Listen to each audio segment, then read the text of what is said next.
कुंभ पर धमकी अब गिड़गिड़ाया कैसे, आपको बता दें उत्तर प्रदेश के बरेली का रहने वाला फैज फर्जी अकाउंट बनाता है और धमकियां देता है। सनातन को लेकर अनाप शनाप लिखता है। योगी आदित्यनाथ को लेकर भी धमकी दी जाती है।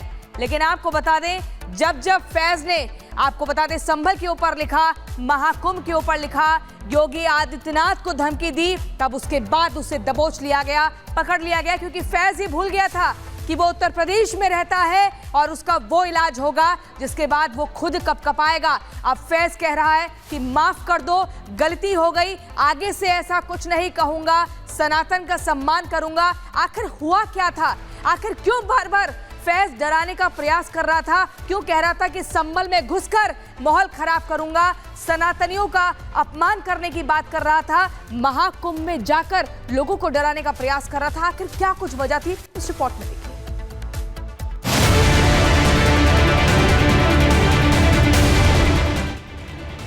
कोई पोस्ट नहीं करूंगा, कभी किसी गलती हो गई साहब माफ कर दो, सबका सम्मान करूंगा साहब। अब गलती हो गई मेरी, माफ कर दो मुझे साहब, गलती हो गई साहब, माफ कर दो मुझे। हाथ जोड़कर रहम की दुहाई मांग रहा ये शख्स महनाज रजा है। फैज नाम से भी ये शख्स जाना जाता है। कुछ दिनों पहले तक इसके दिमाग में कट्टरपंथ का कीड़ा इतना भरा था कि योगी आदित्यनाथ को धमकी दे रहा था, महाकुंभ मेले को तहस नहस करने की बात कर रहा था, और तो और मंदिरों में घुसकर हिंदू बहन बेटियों की इज्जत तार तार करने की बात कह रहा था। लेकिन कुछ घंटे में ही इसके तेवर और चाल दोनों बदल गए। कोई पोस्ट नहीं करूंगा, कभी किसी गलती हो गई साहब माफ कर दो, सबका सम्मान करूंगा साहब। अब गलती हो गई मेरी, माफ कर दो मुझे साहब, गलती हो गई साहब, माफ कर दो मुझे।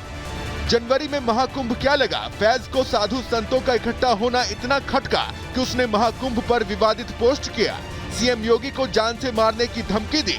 लेकिन जब पोस्ट वायरल हुआ तो महनाज उर्फ फैज की शिकायत बरेली पुलिस तक पहुंच गई। योगी आदित्यनाथ जी के लिए लिखा है कि सरकलम करेंगे।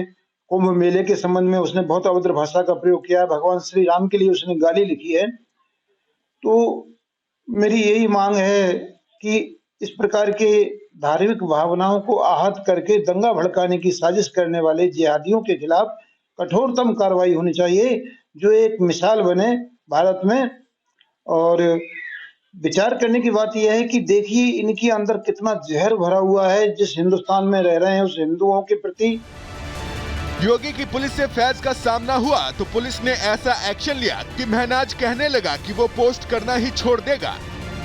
शनाफ असलम जो चौधरी तालाब थाना किला क्षेत्र का रहने वाला है, जिसके द्वारा दूसरे धर्म के प्रति, मंदिर के प्रति और माननीय मुख्यमंत्री जी के प्रति कुछ अपमानजनक टिप्पणी की गई थी, और उसके पश्चात जब इसका कुछ लोगों ने विरोध किया तो उनके खिलाफ भी कुछ घटनाएं कृत्य की गई।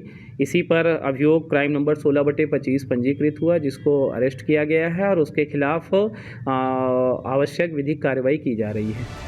जिस तरह से फैज के दिमाग में भरा कट्टरपंथ का कीड़ा निकाला गया है कि फैज अब कभी विवादित पोस्ट करने की कोशिश नहीं करेगा, वो ये कार्रवाई सबक है उन लोगों के लिए जिनके दिमाग में कट्टरपंथ का कीड़ा भरा है और जो लगातार सोशल मीडिया पर मंदिर, साधु संतों को लेकर भड़काऊ पोस्ट डालते रहे हैं। उन्हें भी फैज को आज सुनना चाहिए। कोई पोस्ट नहीं करूंगा, कभी किसी गलती हो गई साहब माफ कर दो, सबका सम्मान करूंगा साहब। अब गलती हो गई मेरी, माफ कर दो मुझे साहब, गलती हो गई साहब, माफ कर दो भैया। ये बात सच है कि महाकुंभ का भव्य आयोजन कुछ कट्टरपंथियों को बुरी तरह खटक रहा है। महनाज जैसे लोग भी हैं जो नहीं चाहते कि संभल में सनातन का वैभव लौटे, कुंभ का भव्य आयोजन हो। इसका अंदाजा योगी सरकार को भी है और इसीलिए प्रयागराज में होने वाले महाकुंभ क्षेत्र को अभेद्य किले में तब्दील कर दिया गया है। सुरक्षा ऐसी है कि कट्टरपंथी केवल विरोध करते ही रह जाएंगे और कुछ कर नहीं पाएंगे। Bureau report, Republic Bharat. तो फैज ने धमकी दी तो इलाज भी बहुत तेज हुआ। कहा क्या था फैज ने, वो भी जान लीजिए। किस तरह से धमकी दी थी, क्या कहा था? कुंभ को तहस नहस कर दूंगा, फैज ने धमकी भरे अंदाज में कहा। मंदिर जहां बना रहे हो वहीं पर रेप करूंगा, फैज ये धमकी देते हुए कहता है। सीएम योगी को भी जान से मारने की धमकी फैज की तरफ से दी जाती है। सोशल मीडिया पर कई विवादित पोस्ट फैज करता है। एक्शन हुआ तो अब हाथ जोड़कर फैज माफी मांगता हुआ नजर आ रहा है। फैज बोलता है कि अब कोई पोस्ट नहीं करूंगा, सीधे तौर पर कह रहा है कि गलती हो गई, माफ कर दो, अब आगे से नहीं करूंगा, कोई पोस्ट नहीं करूंगा। यानी कि धमकीबाज फैज का इलाज भरपूर तेज किया गया है। सीएम योगी आदित्यनाथ की पुलिस ने तेज इलाज किया है और ऐसे में हमारे सहयोगी भी लगातार ग्राउंड जीरो पर मौजूद हैं। शिखा हमारे साथ जुड़ चुकी हैं। शिखा का हम यहाँ पर रुख करेंगे। शिखा हमारे साथ है। शिखा, देखिए, फैज ने धमकी दी और सिर्फ फैज ही नहीं, कई ऐसे कट्टरपंथी हैं जो धमकी बार बार दे रहे हैं। इलाज उनका हो रहा है लेकिन सिक्योरिटी भी अहम हो जाती है, तो सुरक्षा के लिहाज से वहां पर किस तरह के इंतजामात हैं वो जानना समझना जरूरी। बिल्कुल मोनिका, देखिए, धमकी भले ही कोई भी दे, लेकिन मुख्यमंत्री योगी आदित्यनाथ ने महाकुंभ 2025 को लेकर किस तरीके से सुरक्षित और सुव्यवस्थित हो उसकी तैयारियां पूरी तरीके से कर रखी हैं। ये तस्वीरें मैं आपको दिखाना चाहूंगी। देखिए, क्योंकि अब कल से राजसी स्नान शुरू होने वाला है तो आज भीड़ बहुत है, लेकिन पुलिसकर्मी यहाँ पर जो डटे हुए हैं लगातार लोगों को रास्ता बता रहे हैं और जाम की स्थिति पैदा नहीं हो रही है। यहाँ इस तरीके से फोर्स की तैनाती की गई है कि कोई भी इस तरीके का, यानी कि फैज जिस तरीके से धमकी दे रहा है, इस तरीके का कट्टरपंथी कोई भी यहाँ पर अव्यवस्था नहीं कर पाएगा, अराजकता नहीं फैला पाएगा। उत्तर प्रदेश पुलिस, कुंभ मेला पुलिस और एनएसजी, एटीएस, एनडीआरएफ और जो भी पैरामिलिट्री फोर्सेस हैं वो पूरी तरीके से यहाँ पर मुस्तैदी के साथ तैयार हैं। और एक चीज आपको बता दें कि यहाँ पर 25 सेक्टर्स में इनको बांटा गया है और इन 25 सेक्टर्स में जितने भी अखाड़े हैं, जितने भी शिविर लगाए गए हैं, हर जगह पुलिसकर्मियों की तैनाती। आप देखिए किस तरीके से जो संत महात्मा यहाँ से निकल रहे हैं, पुलिस ऑफिसर्स लगातार उनकी सिक्योरिटी के लिए हैं और साथ ही साथ शिविर में भी सिक्योरिटी है और जल थल नभ यानी कि हर तरीके से यहाँ पर व्यवस्था को सुरक्षित किया गया है।